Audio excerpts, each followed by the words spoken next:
Mustara Jesu. Amen. Praise the Lord. Hosea chapter 9. Hosea chapter 9. Verse 11 to 14. Then Acts chapter 14 verse 6 to 10. Wombs and altars part 2. Wombs and altars part 2. Takatanga last week our journey about wombs and altars. Ndakataura kuti chibereko chiri chinonzi a reproductive system. Chibereko chinonzi icho echi a reproductive system. Kubika zvakabikwazve. You are reproducing something that has been made, and then you are reproducing. Now, chibereko chakafanana neforoma, handizikana uchiziva chinonzi foroma. Foroma pana noiziva. Right. Yokuti inotora form. Chibereko chine, it's something chinogadzira form. Funny how that imi murume nemukadzi hamuna kufanana, handizvi? Then you can have children. Vana venyu murume nemukadzi vasina kufanana na baba, vasina kufanana na mai, asi vana vacho vakafanana. I don't know if you know what I'm talking about. Amukadzi akafanana na mai, kana akafanana na baba, anenge ari kutoredzera mafeatures ese, but ivo vana vacho vakafanana. Kureva kuti chibereko chacho chemudzimai ndo chine identity yachinogadzira icho. Hausati wababada kuti noenda manje manje. Ndokubva taverenga kubva kubhuku Psalms 51. David aitaura kuti ndakazvarirwa mubereko yezviviri. In iniquity I was shapen, I was formed. Tikati chibereko chinogadzira. Kune zvibereko zvakakontaminetwa, zvakasvibiswa nemweya yetsvina. Zvakasvibiswa sei zvibereko izvi? Zvakasvibiswa nemaaritari zvikuva zvemhuri, zvitendero zvemhuri, ndo zvinosvibisa vana vachatevera. Bhaibheri rinotaura iro. Mwari achitaura kuna Mozisi kuti ndichatuka vana nekuda kwezvivi zvamadzibaba avo to the 3rd and 4th generation. Kureva kuti kune vana vamwe vasikana vachazvarwa nezvibereko zvakatukwa kuti iwe unogona kugamuchira mbeu yakanaka kubva kumurume wako, but chibereko chako chinogona kusvibisa mbeu yawapiwa. Ndikataura ndikati bhodhoro ramuri kuona remvura iri rakachena, rakaisvochena samari. Asi kana rakasviba, mvura ikapinda umo, mvura iyi inobuda yaita sei? Yasviba. Ndikati kuna vamwe vanhu vane zvibereko zvakavhiringwa maringe nekwavakazvarwawo, chibereko ichosviba. Kune mweya yemadzinza isingatenderi chibereko chako kuchibudise musha. Ndikati uyezve kune vamwe vanhu vanoatakwa muchibereko chavo based on the quality of their womb. Kuna vanhu vane zvibereko zvinoshamisira, zvinozvara goridhe. Saka vanhu ivo vanoatakwa zvikuru sei pamimba dzavo. Ndikati kuona uchiatakwa barrenness, miscarriage, whatsoever, it means Mwari akaropafadza chibereko chako. Tikati Jesu paakazvarwa, mumwe musi akati achiparidza, mumwe mudzimai akashedzera akati chakaropafadzwa chibereko chawakabuda iwe. Kuti kune zvibereko zvakaropafadzwa, kune zvibereko zvakatukwa. Kune vakava vasiko ndo zvidiki zvatakatanga kudzidza last week. Andigone kuti ndipinde into detail because of our time. But today I'm going to do part 2 of wombs and altars. Verse 9 of Hosea chapter, verse 11 of Hosea chapter 9. As for Ephraim, their glory shall fly away like a bird from the birth and from the womb and from the conception. Though they bring up their children, yet will I bereave them, that there shall not be a man left, yea, who also to them when I depart from them. Ephraim, as I saw Tyrus, is planted in a pleasant place, but Ephraim shall bring forth his children to the Medarah. Give them, O Lord, what wilt thou give? Give them a miscarrying womb and a dry breast. I know because it's a revelational message. Now, the beginning of this chapter speaks of how God is not happy about the nation of Israel. Because it has now tended to worship another god called Baal. Just like zvakangofana nerudzi rwedu kuno kuAfrica, kuti tinoti apa tina mwari watiri kunamata, at the same time tiri kupira futi midzimu. Apa tiri kunamata, apa tiri kupira mashavi, tiri kubika madoro eropa, tiri kupira madoro emidzimu, apa tiri kunonzi kuita sei, kurova makuva. We are doing all sorts of demonic things. At the same time tiri kunamata, at the same time tisu vacho masvikiro. Saka Mwari akanga akagumbuka nekuda kwerudzi rwaIsraeri, specifically the tribe of Ephraim. Now, verse 11, inotanga chiti, as for Ephraim, their glory shall fly away like a bird.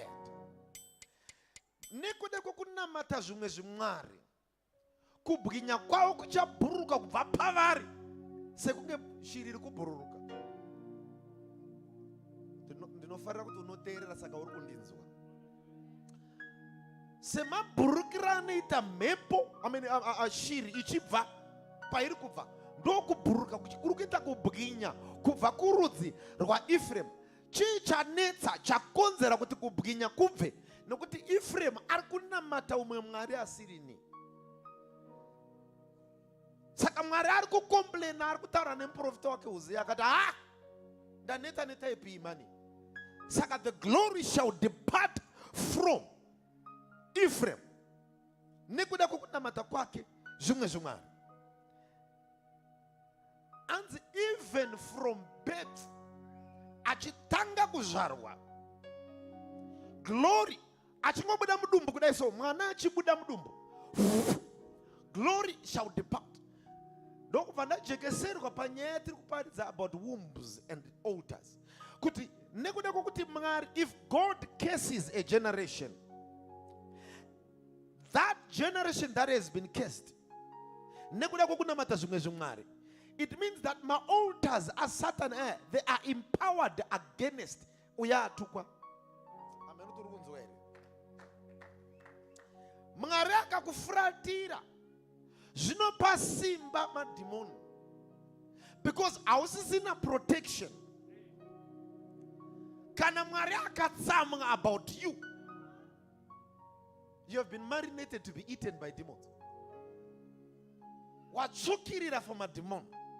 That is why I must never ever upset msharuku ari kumusoro.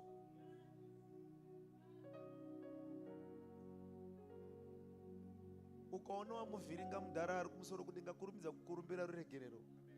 Bible rinotaura kuti if we sin, we have an advocate in Christ Jesus. Tine lawyer redu rinonzi Kristu, rinokurumidza kuti mira kuti baba ndatadza, Jesu ndibatsire, ndavhiringa musharukwa, handina kumira mushe. Because ndikasadaro, my God, as if I regard iniquity in my heart, the Lord will not hear me. I empower the devil. You must do your very best not to live with sin. Do not live with unconfessed sin. Usafu wakararama nechivi moyo mako. Chinova chivi. Verenga Galatians chapter 5 verse 19. Doramba nchipaparidza ipapo. Announce the works of the flesh. Ruchiva hasha kusaregerera. Kuvava bitterness. Mafaro kudakwa. All these things. Do not live with them, lest you give the devil an upper hand. And we are not ignorant of his devices, lest he gains advantage over us. We have given the devil an upper hand because of the works of the flesh. Check yourself. No one is perfect, including the prophet Chinyunyi himself. Not, I am far from over. I'm far from perfection. I am here working my salvation every day with fear and trembling. And so should you. Every day, work.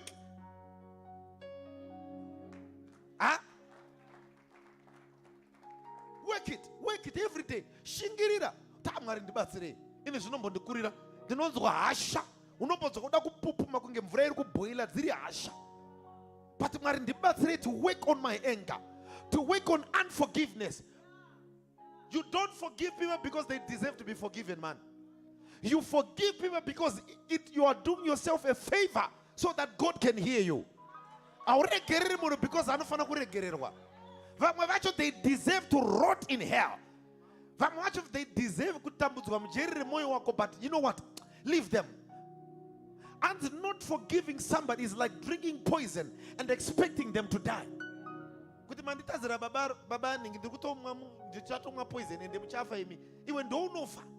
So forgive them so that God can hear you. Am I talking to somebody today? So regerera indakona utokumana kusaregerera mutoro chaiwo chaiwo. Unotodza kuti ukaona munhu iye amene zvaanoita so unenge wakutonga wamupembedza because paunomuona somutonga unzwa kuti environment yako haichaite zvakanaka kana road wakutochinjiswa anokuchinjisa road kamunhu ari mumako ukapamuona kutochinja road wakutoenda nekure iwe ngofanira kuenda nepadhuze because wasangana nemunhu waka muregerere. The works of the flesh, deal with them. Chihure siyana nacho is the work of the flesh. Fornication kuri kumbofornicatere siyana nazvo uri kuzviremedza mani zvinorema izvo mani. It's called excess baggage. It's excess baggage. And one thing that I've known whenever I flew, is that when you are flying, when you have excess luggage, unoibhadhara. Wambozona ukapfurikidza makeji unobhadhara ende mari yacho inoti rwadze so paunoda kufly paya. Mina ndikudze, as you want to fly in destiny and in life, excess baggage uchaibhadhara. Hausi kunzwa ndikutaura mani. Zvinobhadharwa we, zvichakukosta zvimwe zvinhu kusaregerera. Fornicating uchinamata zvinokukosta. It's excess baggage. Ruchiva rokukosta. It's excess baggage. Unozvibata ndikutaura unononoka futi. Zvimwe zvichakurira, ucharemedza ndege ikadonha.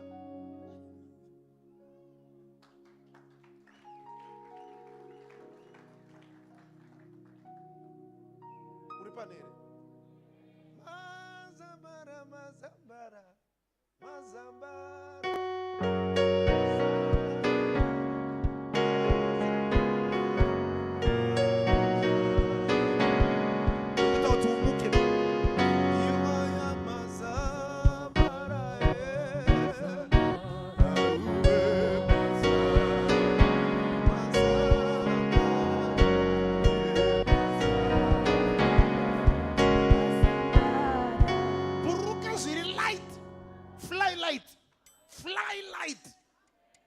Baba ningizo wakandita muruba wenaka ndikododzora akazondikunda aiwa rapika mani nesoko iriwe muregerere tiende mberiwe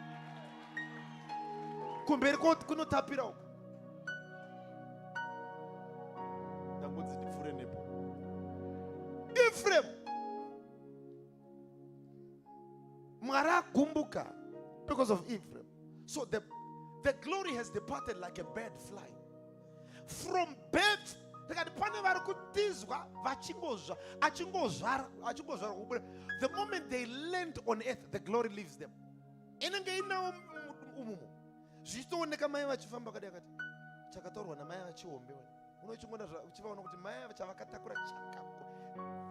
just amazing.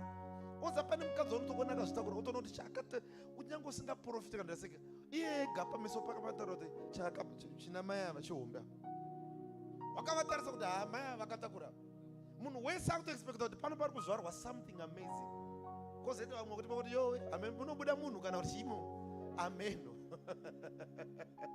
yowe yowe